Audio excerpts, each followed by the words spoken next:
Hemos ido hablando de diferentes sacramentos. Hoy vamos a hablar de un sacramento hermoso que es el ministerio de la gracia, sacramento del orden sacerdotal. Ya habíamos hablado de que hay tres sacramentos que constituyen la iniciación cristiana: el bautismo, la confirmación y la Eucaristía. Estos tres son los sacramentos que se consideran los sacramentos con los que se inicia toda la vida cristiana.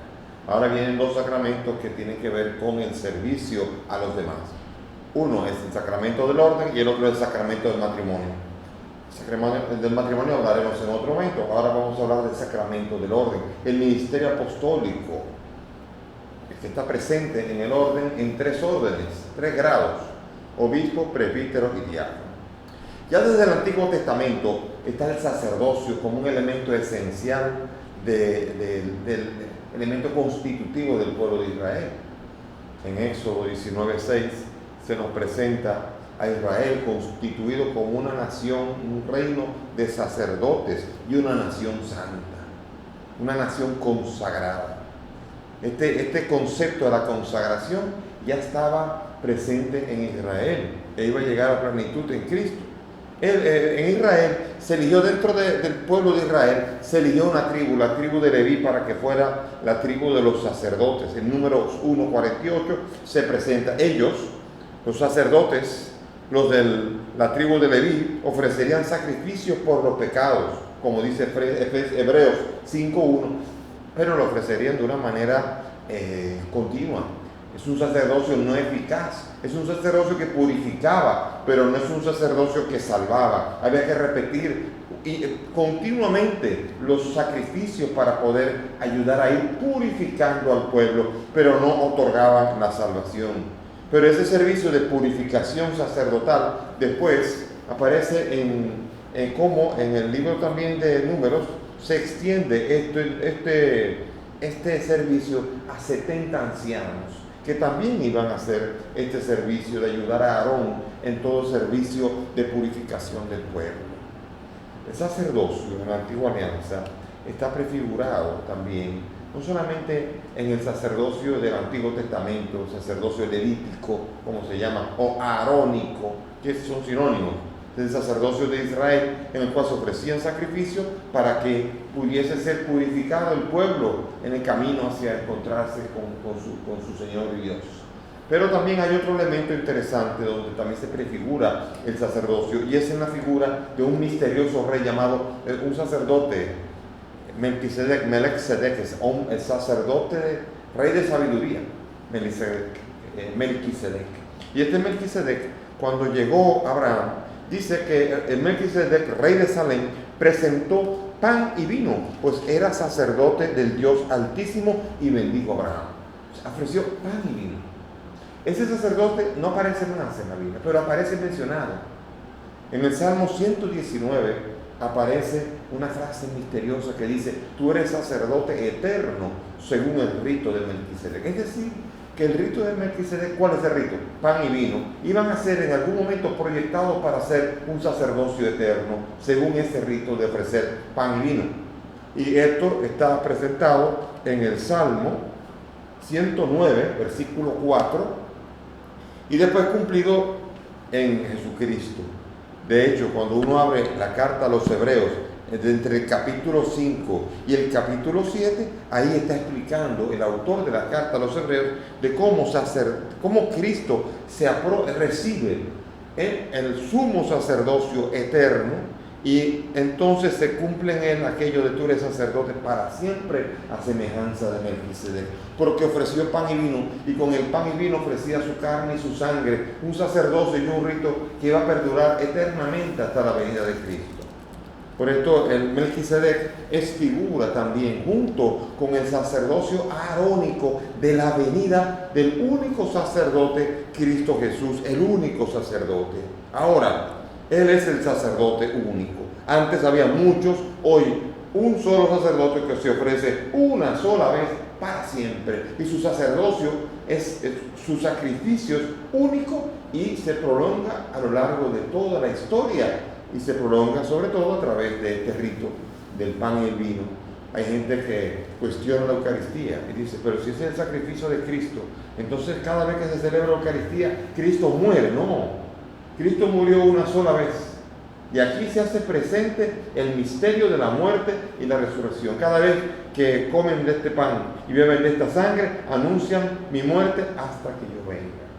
Y por esto entonces se está uniendo y se está haciendo presente el sacrificio de la muerte y la resurrección de Cristo. El único sacrificio que en la cruz realizó se hace presente en la Eucaristía. Y ahora este sacrificio necesita de sacerdotes. Y esto ocurrió porque todos nosotros, primero que nada, todos los cristianos somos sacerdotes. Todos los bautizados somos sacerdotes. Dice Apocalipsis 1:6, has hecho de la iglesia un reino de sacerdotes para tu Padre. Jesucristo ha hecho de la iglesia un reino de sacerdotes para su Padre. Es decir, que toda la iglesia es sacerdotal. Toda la iglesia, todo bautizado participa de lo que se llama el sacerdocio bautismal. Participamos todos del sacerdocio, el profetismo y la realeza de Cristo. Cristo sacerdote, profeta y rey, todos los bautizados participan de ese sacerdocio, de esa realeza y de ese profetismo. Ahora, está también aquellos a quienes les confía ese ministerio de prolongar el misterio de la muerte y la resurrección de Cristo. Y eso lo hizo con sus propios discípulos. Dice, hagan esto en memoria mía. Es un sacrificio que instituye ese Jueves Santo. Por eso estamos hablando de esto, porque el Jueves Santo, que fue el día, hace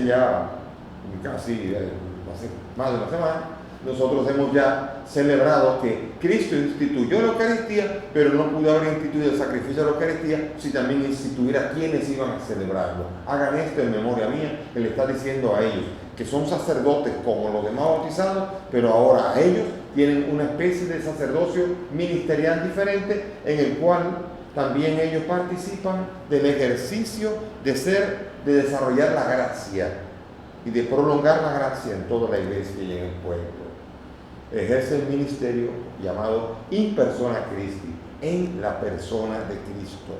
No está exento de flaquezas, aunque el sacerdote que es ministro de Cristo no está exento de flaquezas. El que está exento de flaquezas es el mismo Cristo Jesús, a quien representa. Es decir, un sacerdote representa a alguien sin flaquezas, aunque él también las tenga. Para este servicio se comunica de un poder, como de los demás sacramentos. Por ejemplo, reciban el Espíritu Santo a quienes les perdonan los pecados, les quedan perdonados. Y les impuso las manos, les dio un poder. También les dio un poder porque dice Santiago, cuando alguien está enfermo, que llama a los presbíteros, a los que han sido constituidos para esto. Y después también el hagan esto en memoria mía. El sacerdocio también representa a Cristo, pero el sacerdocio preside la oración de la iglesia entera. Y ese es el servicio que hace. El orden sagrado, el orden del ministerio está instituido por 3 grados: apóstol, sacerdote, obispo, presbítero y diácono. Los 2 primeros, el obispo y el presbítero, son sacerdotes. ¿Por qué? Porque a diferencia del diácono, ellos ofrecen ser el puente del sacrificio eucarístico y también del perdón de los pecados. Y esto está atestiguado en la Biblia. Si uno ve en la Biblia y ve a Pablo es el que ya encuentra toda una iglesia que está organizada.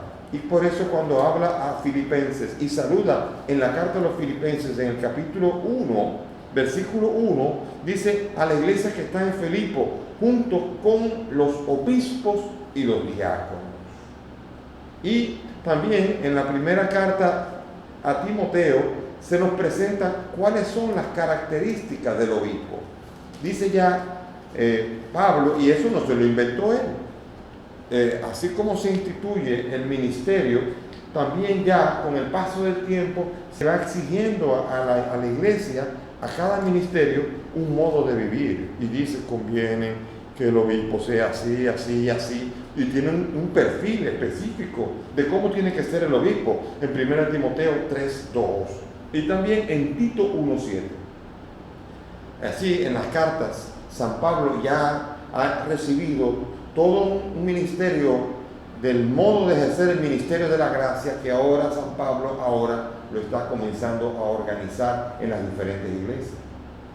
Los apóstoles definitivamente recibieron no solamente el encargo, sino también la capacidad de comunicar a los demás la gracia. Porque si no, uno diría, bueno, la Eucaristía fue nada más para los apóstoles, como no se lo dijo a nadie más puede comunicar esa gracia. O también, si fue a los apóstoles que le dijo, a quien ustedes le perdonan los pecados, quedan perdonados, y solo a ellos, eso quiere decir que no hay 13, 14, 15, no hay otros apóstoles. Y eso es un error, o al menos sería limitar la gracia que Cristo ha querido traer al pueblo de Dios, solamente limitándola para el tiempo de los apóstoles en el momento en que ellos estuvieran vivos. Después de muertos los apóstoles, se acabó la gracia. Claro, eso lo dicen muchos para tratar de acabar de matar la iglesia y despertarla solamente en el 1500, cuando Lutero comienza a inventar su propio estilo de vida, rechazando todos estos sacramentos. Pero por 1500 años antes de Lutero, ya obispos que murieron mártires, como Ignacio de Antioquía. Ignacio de Antioquía en el año 70 escribía, y él murió mártir en el 110. Y él hablaba de que él era un obispo y que tenía que tener a los presbíteros y que tenían que ser como cuerdas de una cítara, todos tocando al unísono con el obispo. Ya todo esto se habla en el siglo I, y por lo tanto no podemos ahora de repente decir esto es un invento de los hombres, esto fue instituido en la iglesia. Después de esto está el presbítero. El obispo, a propósito, quiere decir el vigilante, el centinela. Epi, alrededor, y scopo, en mirada, telescopio, microscopio, y episcopio, quiere decir mirar alrededor, significa el vigilante, el centinela de la iglesia. Después viene el presbítero, que significa presbiteros, anciano. Otro modo de ser, que también está presente y descrito perfectamente en las cartas de San Pablo. En segunda de Timoteo, y después en primera Timoteo también. Miren cómo dice 1 Timoteo en el capítulo 4, versículo 14, dice, no descuides el carisma que hay en ti, que se te comunicó por intervención profética mediante la imposición de manos del colegio de los presbíteros.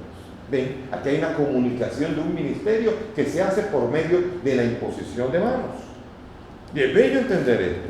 En 2 Timoteo 1:6, también a Timoteo, Pablo le recuerda que fue él el que presidió esa Eucaristía. Estaba en el colegio de los presbíteros. Pero miren lo que dice. Por eso te recomiendo que reavives el carisma de Dios que está en ti por la imposición de mis manos. Pablo, que es definitivamente episcopo y impone las manos para que Timoteo sea un presbítero, lo hizo alrededor del colegio de los presbíteros. ¿Ven? Como se hace hoy día también. Uno va a una ordenación presbiteral hoy día y es la misma realidad, el obispo con la imposición de manos y después el resto del colegio de los presbíteros que también le impone las manos. Cosa tan bella saber que algo que estamos haciendo es realmente un signo que desde tiempos inmemoriales, desde el principio de la iglesia, está caminando. También en Timoteo, 1 Timoteo 5:17 dice que el obispo, el presbítero, merece su remuneración, hay que sostenerlo. Porque sobre todo el que se dedica a la predicación y a la palabra, hay que sostenerlo, hay que ayudarlo. Tanto que dicen que ellos viven de la haraganería. Los curas se están matando trabajando, los sacerdotes, el presbítero. Y merece su sustento, lo dice aquí, 1 Timoteo 5:17. Y entonces vemos en Tito, también en la carta a Tito, cómo él, Pablo, que definitivamente era un apóstol, no obispo, era apóstol. Los obispos son los que van a ser después de que haya apóstol, pero Pablo es un obispo que es apóstol. Y también en 1 Timoteo 1:5 dice, el motivo de haberte dejado en Creta fue para que acabara de organizar lo que faltaba y establecieras presbíteros en cada ciudad, tal como yo te ordené. En mi diócesis, yo establezco presbíteros en cada ciudad, en Cambita, en San Cristóbal, en diferentes iglesias, en Nigua, en Palenque, en Matanzas, en sombrero. Yo voy instituyendo presbíteros. Yo soy el obispo y tengo que constituir presbíteros para que cada ciudad tenga el ministerio apostólico y pueda recibir la gracia, el ministerio de la gracia del presbiterado. Los diáconos también instituidos en Hechos 6 nos muestra cómo en la iglesia ya fueron instituidos diáconos, un grupo de 7 varones que eran de buena fama y que se pusieron al servicio de los demás, y que también Pablo nos habla del detalle. 1 Timoteo 3, del 8 al 12, todo un perfil de cómo tienen que ser los diáconos. ¿Ven? El apóstol Pablo ya nos habla a nosotros de que hay perfiles bien definidos de cada uno de estos ministros de la gracia que conforman lo que se llama el sacramento del orden. Miren, el ministerio no es un derecho, como se lo quieren decir a él. Es una llamada, es un privilegio, y es Dios mismo que elige. En el rito latino se instituyó ordenar obispos y presbíteros diferentes del rito oriental. En el rito oriental siempre hubo obispos, presbíteros y diáconos, y siempre todos se casaban. Sin embargo, el celibato forma parte del rito latino en un tiempo determinado, en donde fue criticado a veces, y sigue siendo criticado por personas que incluso no tienen nada que ver con la iglesia muchas veces. Algunos dicen que por doctrina. Sacan 1 Timoteo 4:3 diciendo que vendrán personas que prohibirán casarse, y a nadie la iglesia prohíbe casarse. El que quiera casarse, que se case. Aquí lo que prohíben está hablando de consagraciones a dioses paganos, entregas por libación divina. Entonces, aquí no está hablando necesariamente del celibato, porque nadie toma el celibato si no es libremente. El que se quiere casar, se casa. A nadie prohíben casarse. Y después, aquí está otro elemento importante, es el Mateo 19, dice Jesús, aclara. No todo, hay eunucos que eligen ser eunucos y renuncian a la posibilidad de casarse por amor al reino de los cielos. Quien quiera entender esto, que entienda. Como también 1 Corintios 7, si leen el capítulo entero, Pablo sugiere la abstinencia como algo que es mejor al casarse. No nos meteremos en esto, porque esto no es ni siquiera doctrina, es disciplina, pero es una disciplina que asume un precepto bíblico y que por ello no hay ningún tipo de problema con esto. Segunda objeción, hay gente que dice que todo el mundo tiene derecho a casarse, y eso es cierto. Todo el que se quiera casar, se puede casar. ¿El sacerdote se puede casar? Sí, pero antes de ser sacerdote, usted se casa y ya. Pero usted quiere ser sacerdote casado. Entonces, son caprichos, como que yo quisiera ser abogado y astronauta, y quiero ser también esto, y puedo querer ser todo junto. Pero yo quiero ser sacerdote. Bueno, mira a ver si el Señor te llama. ¿Tú quieres casarte? Mira a ver si el Señor te llama. Todo me es permitido, no todo me conviene. Y por eso, a los sacerdotes, bueno, viene una llamada, y por eso hay que cuidar a los sacerdotes, hay que apoyarlos, hay que sostenerlos, porque son verdaderos héroes. Miren, los sacerdotes en general, sobre todo en los países pobres, pasan mucha necesidad. Y veo gente que tan ingrata, que se burla de ellos, se burla de ellos, los ensucia y pasa de ellos y los juzga sin saber la sangre y sudor y lágrimas que los acompañan en todo su ejercicio. Se eximen de muchas cosas, incluso del matrimonio, para poder estar al servicio de los demás. Cristo está contentísimo con ellos. Que tienen debilidades, las tienen todos. Que hay escándalos y hay grandes debilidades, por desgracia hay algunos que sí, porque son seres humanos y las debilidades grandes existen en los seres humanos. Pero definitivamente es una profesión feliz. Yo particularmente, cuando me dicen a mí de casarse, yo diría, si tuviera la oportunidad de casarme, me casaría. Y digo, si yo me caso, dejo de ser sacerdote. Porque con todo lo que yo dedico a ser sacerdote, tuviese que casarme, tendría que ocuparme de buscar dinero para alimentar a mis hijos, de buscar dinero para educarlos, y tendría que vivir para eso, y no podría ser sacerdote. Eso, al menos mi experiencia es que ambas cosas son definitivamente incompatibles. Pero se puede ser y se es muy feliz. La Universidad de Harvard hizo un estudio de muchas profesiones y determinó en sus estudios que la profesión más feliz en los Estados Unidos es nada más y nada menos que el sacerdocio católico. Tome nota. A pesar de las fragilidades, a pesar de las limitaciones, es la profesión que técnicamente se ha demostrado la más feliz de todas. El ministerio de la gracia, elegido por Cristo para perdonar pecados, para celebrar el sacrificio de la Eucaristía y sobre todo para vivir esa comunicación de la gracia a toda la iglesia y el mundo. Bienvenidos a este ministerio del orden sacerdotal llamado el ministerio de la gracia. El Señor esté con ustedes y que la bendición de Dios Todopoderoso, Padre, Hijo y Espíritu Santo descienda sobre ustedes y permanezca para siempre.